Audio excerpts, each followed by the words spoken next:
नमस्कार दोस्तों, आप सभी का अभिप्रेरणा इंस्टीट्यूट मनोहरपुर जयपुर में स्वागत। मैं प्रकाश सिंह शेखावत आपके लिए लेकर आया हूँ जेट ICAR BHU से संबंधित ऑनलाइन क्लासेज। आज हम सबसे पहले स्टार्टिंग करते हैं बायोलॉजी में साइटोलॉजी की। तो हमारा टॉपिक है आज का साइटोलॉजी, कोशिका विज्ञान। साइटोलॉजी बायोलॉजी की एक शाखा है। तो पहले बायोलॉजी के बारे में देखते हैं।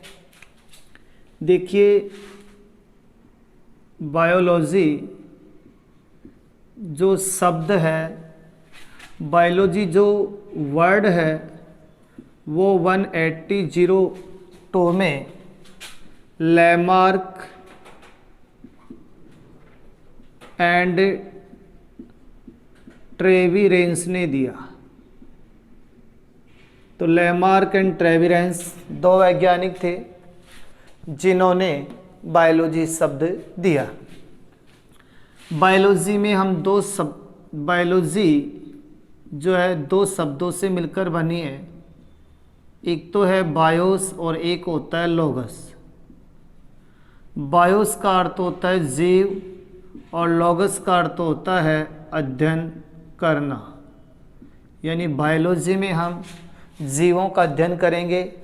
अब जीवों में सारे पादप भी इंक्लूड है और जंतु भी इंक्लूड है, अर्थात प्रकृति के वे सभी जीव जो श्वसन करते हैं सारे के सारे बायोलॉजी में इंक्लूड है। बायोलॉजी का जो जनक है वो है अरस्तु। अरस्तु को बायोलॉजी का जनक कहते हैं। देखिए, बायोलॉजी की मुख्य दो ब्रांच है। एक ब्रांच होती है बॉटनी, एक ब्रांच होती है जूलॉजी। बॉटनी में हम स्पेशली केवल और केवल प्लांट्स की स्टडी करते हैं। जूलॉजी में हम एनिमल्स की स्टडी करते हैं।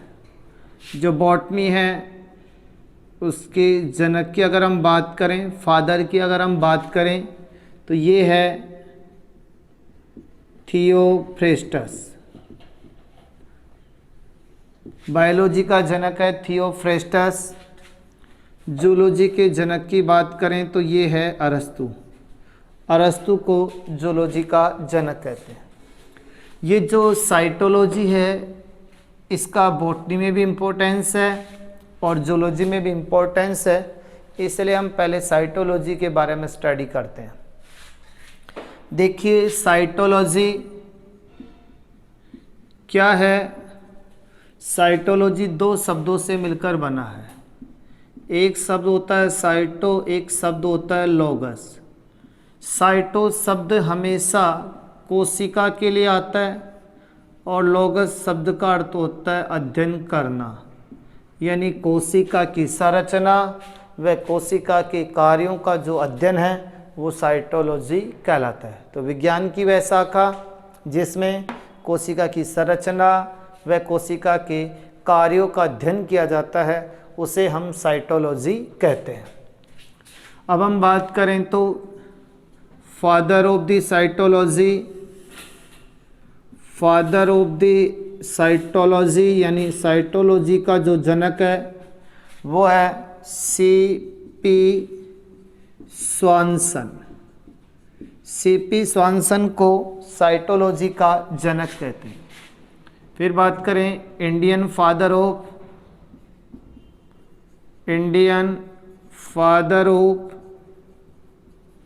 साइटोलॉजी यानी साइटोलॉजी का भारतीय जनक ये हैं A.K. शर्मा। हम बात कर रहे थे कोशिका पे, तो ये साइटोलॉजी हमने देखी। अब सबसे पहले हम देखते हैं कि कोशिका क्या है, कोशिका की स्ट्रक्चर कैसी होती है, सबसे छोटी बड़ी कोशिकाएं, इन सभी के बारे में हम जानते हैं। याद रखना, प्रकृति में सबसे बड़ी जो जंतु कोशिका है उसका नाम है शुतुरमुर्ग का अंडा। शुतुरमुर्ग का जो अंडा है वो सबसे बड़ी जंतु कोशिका है। तो फिर सबसे छोटी जंतु कोशिका कौन होगी? सबसे छोटी जो जंतु कोशिका है उसका नाम है माइकोप्लाज्मा। फिर सबसे बड़ी प्लांट कोशिका कौन सी है? सबसे बड़ी पादप कोशिका कौन सी है? तो सबसे बड़ी जो पादप कोशिका है उसका नाम है एसिटाबुलेरिया शैवाल। ये जो एसिटाबुलेरिया शैवाल है ये सबसे बड़ी पादप कोशिका है। ये यूनिसेलुलर होता है। यूनिसेलुलर मीन्स एक कोश की होता है। तो सबसे छोटी पादप कोशिका कौन सी होगी? सबसे छोटी पादप कोशिका है उसका नाम है माइक्रोसिस्टिस शैवाल। ये सबसे छोटी पादप कोशिका है। ये भी एक कोशिकीय होता है। फिर मनुष्य शरीर की बात करें तो इसमें मनुष्य शरीर की सबसे बड़ी अगर ग्रंथि की बात करें तो सबसे बड़ी ग्रंथि है यकृत। मनुष्य शरीर की सबसे बड़ी जो कोशिका है उसका नाम है तंत्रिका कोशिका, जिसको हम न्यूरॉन भी कहते हैं। मनुष्य शरीर की सबसे बड़ी अंतःस्रावी ग्रंथि उसका नाम है थायराइड। थायराइड ग्लैंड्स, जिसके बारे में आप जानते हो, हमारी श्वसन नली के दोनों ओर जो ग्रंथि पाई जाती है वो है थायराइड। तो हमने ये देखा सबसे छोटी कोशिका कौन सी है, सबसे बड़ी कोशिका कौन सी है। अब आप जानते हो अच्छी तरह कोशिकाएं मिलकर के जो है ऊतक बनाते हैं, यानी ऐसी कोशिकाएं जो संरचना में, उत्पत्ति में, कार्य में समान होती हैं, वो सभी मिलकर के ऊतक बनाते हैं। तो वही पादप में जो ऊतक पाए जाते हैं उन्हें प्लांट टिश्यू, एनिमल में जो ऊतक पाए जाते हैं उसे एनिमल टिश्यू कहते हैं। तो सबसे पहले जो प्लांट टिश्यू है, प्लांट टिश्यू को सबसे पहले शब्द यूज किया था ग्रीव ने। सबसे पहले जो है ग्रीव ने जो एनिमल टिश्यू है सबसे पहले शब्द यूज किया था बाइकाट ने। और जो टिश्यू शब्द है अकेला जो ऊतक शब्द ये दिया था एन ग्रीव ने। इस प्रकार हमने जनरली रूप में जाना कि कोशिकाएं कैसे क्या होती हैं। अब हम बात करें कोशिका की खोज को लेकर, तो कोशिका की खोज को लेकर हम आगे बढ़ते हैं इसमें कि किस प्रकार कोशिका की खोज हुई, किस प्रकार कोशिका के बारे में फिर धीरे धीरे विकास का प्रक्रम चला। देखिए कोशिका जो है उसमें हम पहली बात करें, टॉपिक है हमारा कोशिका सेल। देखिए एक वैज्ञानिक था 165 की बात है। एक वैज्ञानिक था उसका नाम था रॉबर्ट हुक। रॉबर्ट हुक ने क्या किया, सबसे पहले पादप की छाल ली, पादप की छाल ली और छाल को कॉर्क कहते हैं। देखिए पादप की जो छाल है वो मृत भाग है। तो लुवेन एक जो रॉबर्ट हुक था उसने स्वयं की एक सूक्ष्मदर्शी बनाई और सूक्ष्मदर्शी बना करके इस पादप की छाल को उस सूक्ष्मदर्शी में देखने की कोशिश की। तो उस सूक्ष्मदर्शी में जब उन्होंने पादप की छाल को देखा तो इस प्रकार की स्ट्रक्चर दिखाई दी, जैसे कि एक मधुमक्खी का छत्ता हो। तो इस संरचना को जब देखा तो उन्होंने रिक्त स्थानों को देखा। इन रिक्त स्थानों को उन्होंने नाम दिया सेलुला। इन्होंने नाम दिया सेलुला। तो इस सेलुला शब्द से ही सेल शब्द की उत्पत्ति हुई। सेलुला का अर्थ होता है रिक्त स्थान। तो कोशिका की खोज रॉबर्ट हुक ने की। अब ये जीवित थी या मृत, अभी हमने डिस्कस किया कि जो पादप की छाल है वो मृत भाग होता है, इसलिए रॉबर्ट हुक ने जो खोज की थी वो मृत कोशिका थी। तो फिर जंतु कोशिका की खोज किसने की, जीवित कोशिका की खोज किसने की? तो एक वैज्ञानिक था, उसका नाम था एंटोनी वान ल्यूवेनहोक। एंटोनी वान ल्यूवेनहोक ने स्वयं के द्वारा एक सूक्ष्मदर्शी बनाई और सूक्ष्मदर्शी में बना करके स्वयं के शुक्राणु को सबसे पहले देखा। स्वयं के शुक्राणु को जब देखा तो उन्होंने इसको नाम दिया था एनिमलक्यूल। इन्होंने नाम दिया एनिमलक्यूल, जिसको हिंदी में जंतु कहते हैं। और इसी प्रकार सबसे पहले जंतु कोशिका की खोज या जीवित कोशिका की खोज एंटोनी वान ल्यूवेनहोक ने की।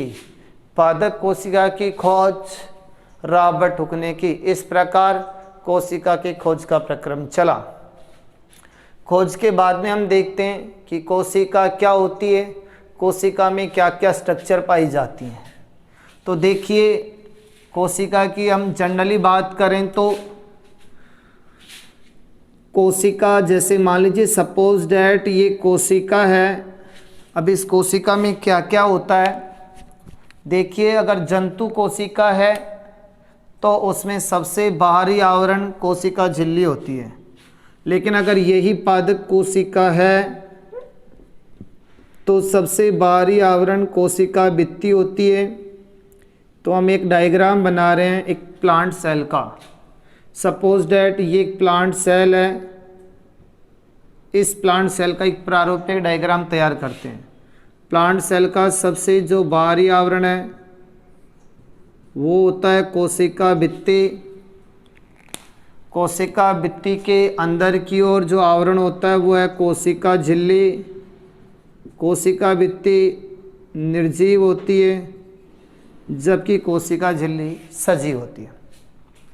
कोशिका के मध्य भाग में दोहरी झिल्ली युक्त संरचना के रूप में केंद्रक न्यूक्लियस पाया जाता है, जिसको हम केंद्रक भी कह देते हैं।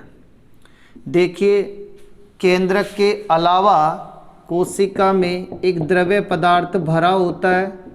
ये जो द्रव्य पदार्थ भरा होता है इसे कहते हैं साइटोप्लाज्म। इस साइटोप्लाज्म को कोशिका द्रव्य भी कहते हैं।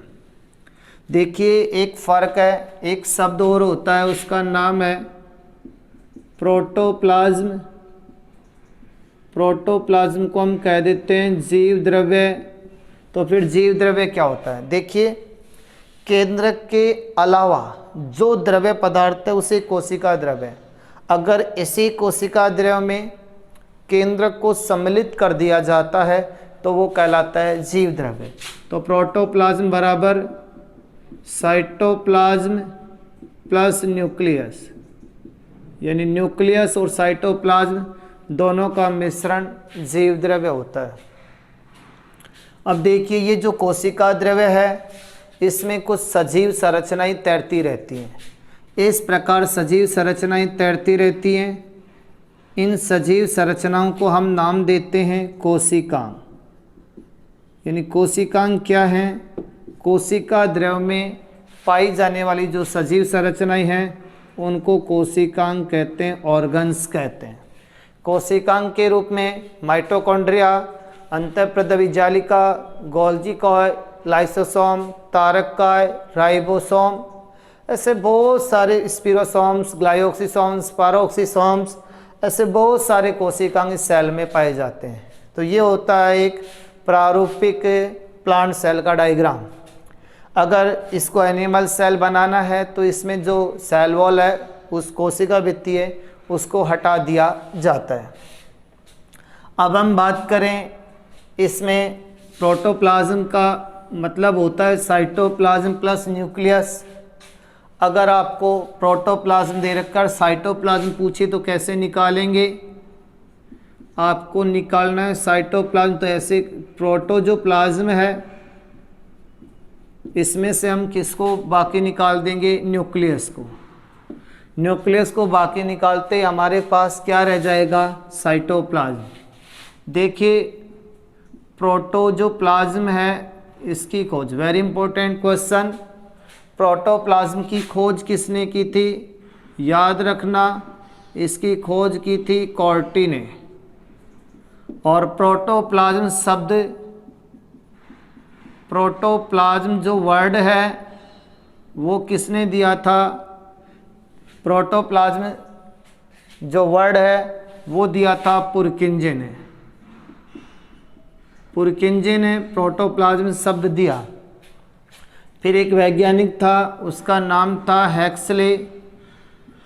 उनका एक कथन है, तो हेक्सले कहते हैं कि जो जीव द्रव्य होता है, जो प्रोटोप्लाज्म होता है, वो जीवन का भौतिक आधार होता है।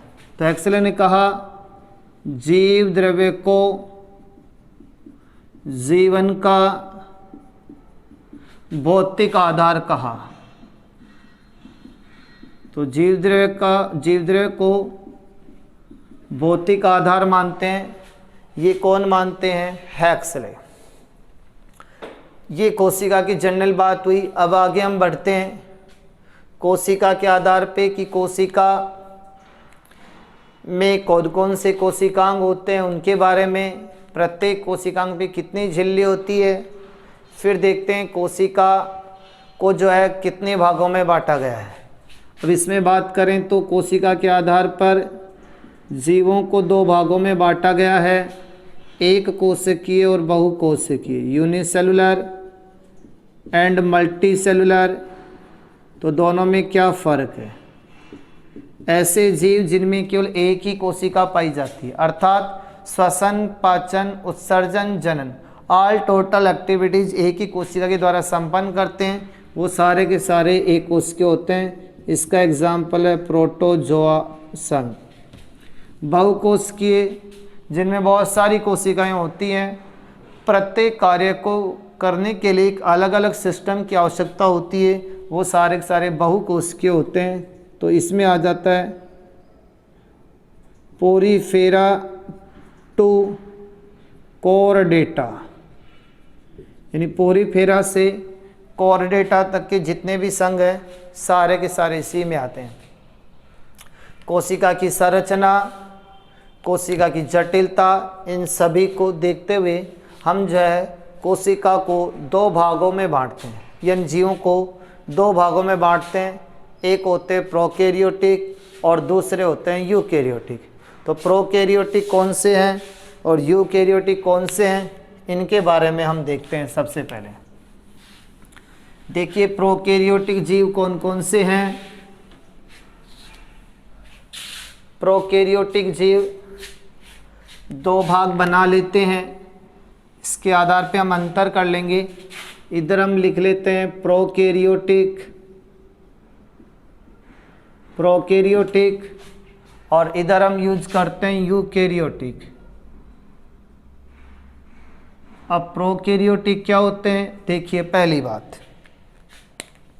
सबसे पहली बात करें तो हम प्रोकैरियोटिक सबसे आद्य होते हैं। ये सबसे आद्य का अर्थ होता है पुराने, यानी प्रकृति में सबसे पहले अगर जीवों का विकास हुआ तो ये सबसे पहले हुए, तो ये आद्य हैं। दूसरी बात करें, इनका जो विकास है यानी यूकैरियोटिक का जो विकास है वो प्रोकैरियोटिक के बाद हुआ। दूसरी बात करें तो प्रोकैरियोटिक जो जीव हैं वो सरल होते हैं, बिल्कुल क्या होते हैं? सरल। यूकैरियोटिक जो जीव हैं वो जटिल होते हैं, क्योंकि इनमें एक से अधिक कोशिकाएं पाई जाती है। तीसरी बात करें, अभी हमने देखा कि केंद्रक सभी प्रकार की कोशिकाओं में पाया जाता है, लेकिन जो प्रोकैरियोटिक कोशिकाएं हैं उनका जो केंद्रक है उन पे झिल्लियाँ नहीं पाई जाती, इसलिए केंद्रक पर झिल्ली नहीं होने के कारण केंद्रक सुसंगठित नहीं होता, बिखरी हुई अवस्था में पाया जाता है। और ऐसा केंद्रक जो बिखरी हुई अवस्था में पाया जाता है उसे केंद्रकाभ कहते हैं। तो प्रोकैरियोटिक जीवों का जो केंद्रक है वो किस प्रकार का होता है? केंद्रकाभ, जिसको न्यूक्लियोइड के नाम से जाना जाता है। जबकि जो यूकैरियोटिक जीवों का जो केंद्रक है तो ये होता है सुविकसित केंद्रक, यानी इनके केंद्रक में कोई दिक्कत नहीं होती, दोहरे झिल्ली युक्त होते हैं। चौथी बात करें तो जो प्रोकैरियोटिक जीव हैं, अभी हमने देखा कोशिका द्रव्य में जो सजीव संरचनाएं थी उनको कोशिकांग कहा। तो प्रोकैरियोटिक जीवों में हम बात करें तो सभी कोशिकांग, या इसमें अपन कह सकते हैं कोशिकांग अनुपस्थित होते हैं। कोशिकांग क्या होते हैं? अनुपस्थित। इधर अगर बात करें तो कोशिकांग उपस्थित, यानी यूकैरियोटिक जीवों में कोशिकांग पाए जाते हैं, प्रोकैरियोटिक जीवों में कोशिकांग नहीं पाए जाते हैं। एक कोशिकांग है उसका नाम है राइबोसोम। अब राइबोसोम दो प्रकार का होता है, इसकी डिटेल जब हम राइबोसोम का टॉपिक पढ़ेंगे तब देखेंगे डिटेल से। राइबोसोम दो प्रकार का होता है, एक 70S और एक 80S। तो अपन यहाँ पे कहें 70S प्रकार का राइबोसोम। अब 70S प्रकार का अगर उप इकाई पूछे तो याद रखना 50S प्लस 30S, योग तो ऐसे 80 होता है लेकिन इसको काउंट 70 ही करते हैं। इसमें अगर बात करें तो 80S प्रकार का राइबोसोम होता है। अब ये 80S प्रकार का जो राइबोसोम है इसके अगर उप इकाई पूछे तो 60S प्लस होता है 40S। इस प्रकार उप इकाई हो गई। अब हम अगली बात करें, इसमें सरल जीव थे, इसमें जटिल। एक कोशिकांग होता है उसका नाम होता है माइटोकॉन्ड्रिया। ये जो माइटोकॉन्ड्रिया ये श्वसन के काम में आता है। श्वसन में काम में आने का मतलब जो कार्बनिक पदार्थ जीव जो ग्रहण करता है उन कार्बनिक पदार्थों का जो अपघटन है वो माइटोकॉन्ड्रिया में होता है। तो जो सरल जीव है उनमें माइटोकॉन्ड्रिया होता ही नहीं है। तो उनमें क्या होता है, जैसे बैक्टीरिया वगैरह होते हैं उनमें श्वसन के जो स्थल हैं, बैक्टीरिया वगैरह जो हैं उनमें श्वसन के स्थल मीजोसोम होते हैं, मीजोसोम होते हैं, ये याद रखना। प्रोकैरियोटिक जीवों में श्वसन के स्थल कौन होते हैं? मीजोसोम। जबकि हम अगली बात करें इधर यूकैरियोटिक जीवों में, तो इसमें हम बात करें तो इनमें जो श्वसन स्थल है वो है माइटोकॉन्ड्रिया, यानी अपने में जो भी श्वसन से संबंधित सारा वर्क होता है वो माइटोकॉन्ड्रिया में संपन्न होता है, इसमें ऐसा नहीं होता। अब अगली बात करें, ये बेचारे सरल जीव थे, ये जटिल जीव थे। इनमें अगर हम और भी देखें तो ये जो सरल जीव हैं ये नाइट्रोजन का स्थिरीकरण करते हैं। स्थिरीकरण का मतलब नाइट्रोजन का यौगिकीकरण करना, जिससे भूमि की उर्वरक क्षमता में वृद्धि होती है। नाइट्रोजन का स्थिरीकरण करते हैं और ये जो है नाइट्रोजन का स्थिरीकरण नहीं करते। नाइट्रोजन का स्थिरीकरण नहीं करते हैं, ये सरल जीव हैं। जनन की बात करें, जनन सरल जीवों में अलैंगिक जनन होगा या अलैंगिक जनन होगा इसमें। तो इसमें जनन की बात करें तो है अलैंगिक जनन। अब जो जटिल जीव हैं इनमें जनन कौन सा होगा? इनमें जनन दोनों प्रकार का होगा। एक तो होगा अलैंगिक जनन और दूसरा होगा लैंगिक जनन। लैंगिक जनन के लिए दो जनकों की आवश्यकता होती है, जबकि अलैंगिक जनन के लिए सिर्फ एक ही जनक की आवश्यकता होती है। हम अगली बात करें विभाजन की। सरल जीव हैं इसलिए केवल समसूत्री व असूत्री विभाजन उपस्थित। अब ये जो जटिल जीव हैं उनमें कौन सा विभाजन होगा? असूत्री विभाजन तो होगा नहीं, तो इनमें एक तो विभाजन होगा समसूत्री विभाजन और एक होता है अर्धसूत्री विभाजन, यानी दोनों प्रकार का विभाजन जटिल जीवों में पाया जाता है। इसके लिए हम एग्जाम्पल की बात करें तो याद रखना, एक तो है माइकोप्लाज्मा, एक है बैक्टीरिया और एक है BGA ब्लू ग्रीन एल्गी, जिसको नील हरित शैवाल भी कहते हैं।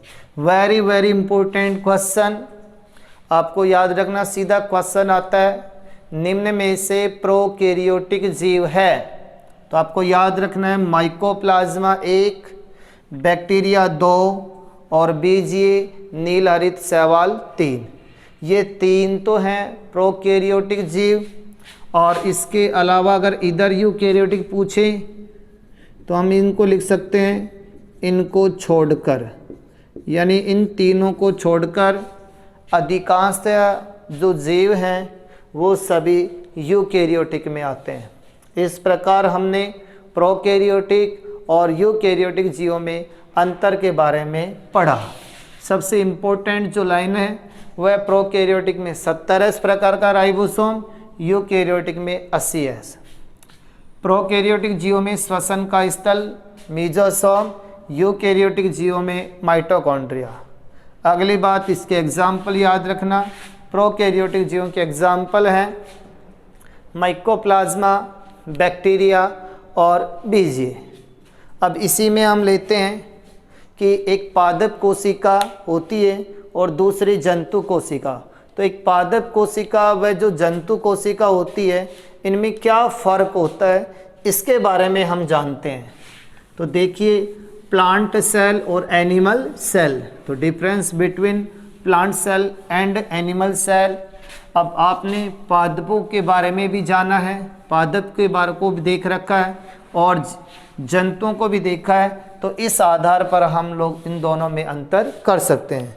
तो देखिए, सबसे पहली बात करते हैं, इधर हम लेते हैं एनिमल सेल यानी जंतु कोशिका लेते हैं, और इधर हम लेते हैं प्लांट सेल,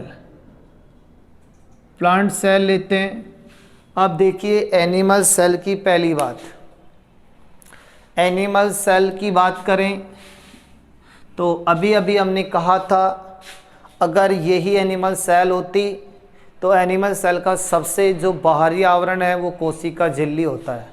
तो हम इस साइड में लिख सकते हैं सबसे बाहरी आवरण कोशिका झिल्ली होता है, सेल मेम्ब्रेन होता है, सबसे बाहरी आवरण कोशिका झिल्ली।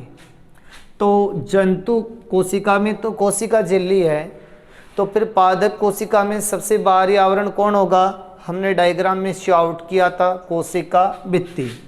तो हम इस साइड में लिख सकते हैं सबसे बाहरी आवरण कोशिका भित्ति, कोशिका भित्ति होती है सबसे बाहरी आवरण। एक बात और याद रखना, कोशिका झिल्ली सजीव होती है, कोशिका भित्ति मृत होती है। कोशिका झिल्ली अर्धपारगम्य चयनात्मक का कार्य करती है, जबकि कोशिका भित्ति पारगम्य होती है। दूसरी बात करें, अब ये एनिमल सेल है, तो एनिमल सेल में प्रकाश संश्लेषण कभी नहीं होता, जबकि प्लांट सेल में होता है। तो अपन यहाँ पे लिखेंगे प्रकाश संश्लेषण, प्रकाश संश्लेषण अनुपस्थित। लेकिन इसका एक अपवाद है, एकमात्र दुनिया में ऐसा जंतु है जिसमें प्रकाश संश्लेषण होता है, वो है यूग्लिना। एक बात और याद रखना, जंतु कोशिका में कोशिका भित्ति अनुपस्थित होती है, लेकिन एक अपवाद है। जंतु कोशिका में एक अपवाद है, उसका नाम है, जिसका नाम है बैक्टीरिया। बैक्टीरिया ऐसा जंतु है जिसमें कोशिका भित्ति पाई जाती है, और बैक्टीरिया की जो कोशिका भित्ति है वो बनी होती है म्यूरिन या पेप्टिडोग्लाइकॉन द्वारा निर्मित होती है, जिसके बारे में हम आगे डिटेल से देखेंगे। तो इसमें बात कर रहे थे जंतु कोशिका में प्रकाश संश्लेषण अनुपस्थित और प्लांट सेल में फोटोसिंथेसिस उपस्थित होता है। अब तीसरी बात करें तो प्रकाश संश्लेषण के लिए एक कोशिका में होता है, उसका नाम है पर्णहरित, हरित लवक, क्लोरोप्लास्ट। इनके बारे में जानते हो। तो इनमें क्लोरोप्लास्ट यानी जंतु कोशिका में जब फोटोसिंथेसिस होता ही नहीं है, क्यों नहीं होता? कि उसमें क्लोरोप्लास्ट, इनमें हरित लवक कोशिकांग अनुपस्थित होता है, जबकि इनमें हरित लवक कोशिकांग उपस्थित होता है। हरित लवक कोशिकांग उपस्थित होता है प्लांट सेल में। चौथी बात करें, एक कोशिकांग होता है, उसका नाम है रिक्तिका वैक्यूल। तो क्या होता है, जब कोशिका का जो वेस्टेज पदार्थ होता है, जो अपशिष्ट पदार्थ होता है या एक्स्ट्रा जो जल होता है, उन सब का डिपोजिशन रिक्तिका में होता है। तो जो प्लांट सेल है उसमें रिक्तिकाएं बहुत बड़ी बड़ी होती हैं, जबकि जंतु कोशिका में रिक्तिकाएं या तो होंगी नहीं, और होंगी तो बिल्कुल ही छोटी छोटी होंगी। तो इसमें बात करें, रिक्तिकाएं अनुपस्थित या छोटी छोटी, या तो होंगी नहीं, होंगी तो बिल्कुल छोटी छोटी। इधर बात करें तो रिक्तिकाएं बड़ी बड़ी, रिक्तिकाएं बड़ी बड़ी पाई जाती हैं।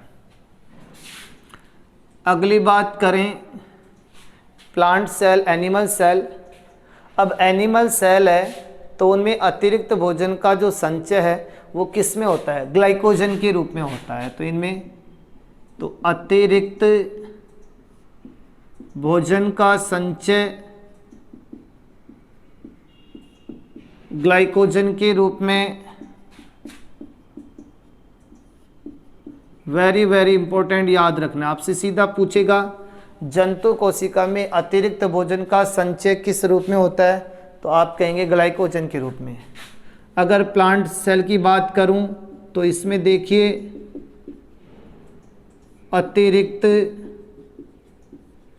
भोजन का संचय जो है वो किस में होता है? स्टार्च, या इसकी हिंदी में बोलते हैं मंड के रूप में होता है। एक बात स्पेशली और याद रखना, जो कवक होते हैं उनमें अतिरिक्त जो भोजन का संचय है वो होता है ग्लाइकोजन के रूप में। Very very important. कवकों में अतिरिक्त भोजन का संचय ग्लाइकोजन के रूप में, जबकि अदरवाइज टोटल जो प्लांट्स हैं उन सभी में अतिरिक्त भोजन का संचय मंड या स्टार्च के रूप में होता है, और जंतु कोशिका में अतिरिक्त भोजन का संचय ग्लाइकोजन के रूप में होता है। तो अभी हमने प्रोकैरियोटिक व यूकैरियोटिक जीवों में अंतर के बारे में पढ़ा, फिर पढ़ा कि प्लांट सेल क्या होती है, एनिमल सेल क्या होती है, इन दोनों में क्या डिफरेंस होता है, ये सारी बातें अपन ने पढ़ी। अब इसमें आगे हम बात करते हैं कि कोशिका के अंतर्गत जो कोशिकांग होते हैं, कौन कौन से कोशिकांग होते हैं और किन कोशिकांगों पे कितनी कितनी झिल्लियाँ पाई जाती हैं, ये भी हम देखते हैं। एक इसमें छोटा सा टॉपिक एक और है, एक जो एग्ज़ाम में कई बार पूछा जाता है, वेरी इंपॉर्टेंट क्वेश्चन है, कोशिका सिद्धांत क्या है? सेल थ्योरी, कोशिका सिद्धांत जिसको बोलते हैं सेल थ्योरी। देखिए कोशिका सिद्धांत, इसका इम्पोर्टेंट तो यही है कि किसने दिया था ये सिद्धांत? तो सेल थ्योरी 1838-39 में दो वैज्ञानिक थे, एक का नाम था स्लाइडेन और दूसरे का नाम था स्वान। स्लाइडेन और स्वान नाम के दो वैज्ञानिक थे, इन दोनों ने कोशिका सिद्धांत दिया, सेल थ्योरी दी। तो ये आपको लर्न करना है। कोशिका सिद्धांत गिवन बाय स्लाइडेन व स्वान। कोशिका सिद्धांत में क्या कहा गया? कोशिका सिद्धांत में सबसे पहली बात ये बताई गई कि जो शरीर होता है, संपूर्ण शरीर का निर्माण कोशिका से मिलकर के बना होता है। कोशिका को सजीवों की संरचनात्मक और क्रियात्मक इकाई कहते हैं। एक बात ये बताई गई कि कोशिका होता है, कोशिका के अंदर केंद्रक होता है, केंद्रक में आनुवंशिक पदार्थ होते हैं। तो कोशिका के जो जेनेटिक मटेरियल होता है, जो आनुवंशिक पदार्थ होता है, वो कोशिका के केंद्रक में निहित होता है। इस कोशिका सिद्धांत का एक अपवाद है, वो है वायरस। याद रखना, वायरस को हिंदी में बोलते हैं विषाणु। कोशिका सिद्धांत का जो अपवाद है वो है वायरस। अब वायरस को अपवाद क्यों माना गया, उसका रीजन क्या है? देखिए, वायरस कुछ भी नहीं होता, प्रोटीन का आवरण होता है और इसके अंतर्गत आनुवंशिक पदार्थ पाया जाता है। इसमें कोई एंजाइम वगैरह, कोई कोशिकांग वगैरह ऐसी कोई स्ट्रक्चर नहीं पाई जाती, बस केवल प्रोटीन का आवरण और इंटरनल रूप से होता है जेनेटिक मटेरियल। तो जब वायरस कोशिका के बाहर होता है तो वो एक निर्जीव घटक के रूप में कार्य करता है, लेकिन जैसे ही वायरस किसी सजीव कोशिका में प्रवेश करता है तो सजीव कोशिका में प्रवेश करके वो सक्रिय होकर के विभाजन करने लग जाता है, जनन करने लग जाता है, इसलिए सजीवता के कैरेक्टर प्रकट करता है। तो कोशिका के बाहर निर्जीव और कोशिका के अंदर क्या होता है? सजीव। इसलिए वायरस को सजीव व निर्जीव जगत की योजक कड़ी कहते हैं। तो वायरस को हम कहेंगे सजीव व निर्जीव जगत की योजक कड़ी। योजक कड़ी का मतलब दो कड़ियों को जोड़ने वाला। इसी में एक और चलता है माइकोप्लाज्मा। माइकोप्लाज्मा क्या है, इसके बारे में देखिए। माइकोप्लाज्मा जो होता है, इसमें कोशिका भित्ति सेल वॉल अनुपस्थित होती है। सेल वॉल एब्सेंट होती है, कोशिका भित्ति अनुपस्थित होती है। तो जब माइकोप्लाज्मा में कोशिका भित्ति नहीं होगी, कोशिका भित्ति का जो मुख्य कार्य है कोशिका को एक निश्चित आकार, आकृति, एक ढांचा प्रदान करना। तो जब माइकोप्लाज्मा में कोशिका भित्ति नहीं है तो इसका जो साइज, शेप है ना, वो कभी निश्चित नहीं हो सकता। इसलिए ये अपनी संरचना को चेंज करता रहता है। इसलिए इसको पादप जगत का जोकर, प्लांट किंगडम का, प्लांट किंगडम का जोकर या जोकर को बोलते हैं बहुरूपिया। यानी ये अपनी जो फोटो है, ये अपनी जो संरचना है, उसको कंटिन्यू रूप से जो है चेंज करता रहता है। तो हमने ये जनरली बातें जानी। अब हम पढ़ते हैं इसमें अगला टॉपिक कि कौन कौन से कोशिकांग हैं जिन पे कौन कौन से कोशिकांग हैं जिन पे कितने कितने आवरण पाए जाते हैं। तो देखिए, कोशिकांगों के बारे में अभी हमने देखा कि कोशिकांग कोशिका के कोशिका द्रव्य में पाए जाते हैं, सजीव होते हैं और सजीव संरचना की भांति ये जो है उसमें तैरते रहते हैं। अब देखिए, कोशिकांगों में थोड़ा सा अंतर एनसीईआरटी और जो आपकी आरबीएससी की बुक है वो अलग अलग लाइन कहती है। तो हम दोनों के बारे में डिस्कस करते हैं। तो देखिए, ये है हमारा कोशिकांग जिसको हम कहते हैं ऑर्गन्स। तो कोशिकांग की बात करें तो सबसे पहले हम उन कोशिकाओं की बात करेंगे जिन पे दो झिल्लियां पाई जाती हैं। तो इधर हम लेते हैं दोहरी झिल्ली युक्त कोशिकांग, यानी ऐसे कोशिकांग जिन पे दो झिल्लियां पाई जाती हैं। दूसरी बात करते हैं एकल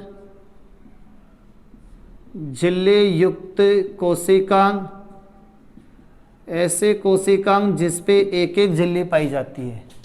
तीसरी हम बात करें तो वो है झिल्ली रहित कोशिकांग, यानी ऐसे कोशिकांग जिन पे एक भी झिल्ली नहीं होती है। तो दोहरी झिल्ली वाले कोशिकांग में सबसे पहला जो कोशिकांग है वो है आपका न्यूक्लियस। न्यूक्लियस मीन्स केंद्रक, एक ऐसा कोशिकांग है जिस पे 2 झिल्ली पाई जाती है। अगली बात करें तो है माइटोकॉन्ड्रिया, जिस पे 2 झिल्लियां पाई जाती है। तीसरा है क्लोरोप्लास्ट। क्लोरोप्लास्ट मीन्स हरित लवक, ऐसा कोशिकांग है जिस पे 2 झिल्लियां पाई जाती है। तो अकॉर्डिंग टू आरबीएससी इन 3 कोशिकांगों पे 2 झिल्लियां पाई जाती हैं। जबकि एनसीईआरटी और कहती है एक लाइन कि एक तो है एंडोप्लाज्मिक रेटिकुलम, जिसको अंतःप्रदवी जालिका कहते हैं। अंतःप्रदवी जालिका आरबीएससी कहती है एक झिल्ली है, एनसीईआरटी कहती है इस पे 2 झिल्लियां पाई जाती है। एक और है गोल्जी बॉडी, गोल्जी काय, जिस पे according to NCERT 2 membrane, according to RBSC single membrane.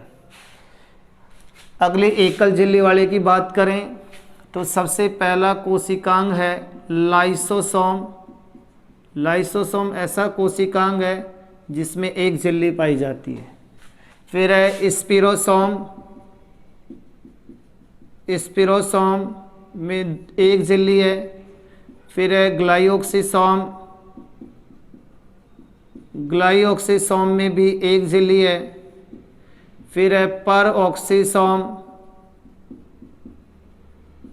Peroxisome भी एक ऐसा कोशिकांग है जिस पे 1 ही झिल्ली पाई जाती है। झिल्ली रहित कोशिकांग याद रखना, विशेष तौर पे राइबोसोम एक ऐसा कोशिकांग है जिस पे झिल्ली नहीं पाई जाती, और ये वेरी वेरी इंपॉर्टेंट क्वेश्चन है। दूसरा कोशिकांग है तारक काय, जिसमें भी कोशिका झिल्ली नहीं पाई जाती है। इस प्रकार अब हमने जनरली रूप से कौन से कोशिकांग ऐसे हैं जिन पे झिल्लियां पाई जाती है, जिन पे 1 झिल्ली है, जिन पे 2 झिल्ली है, इनके बारे में जाना। Thank you.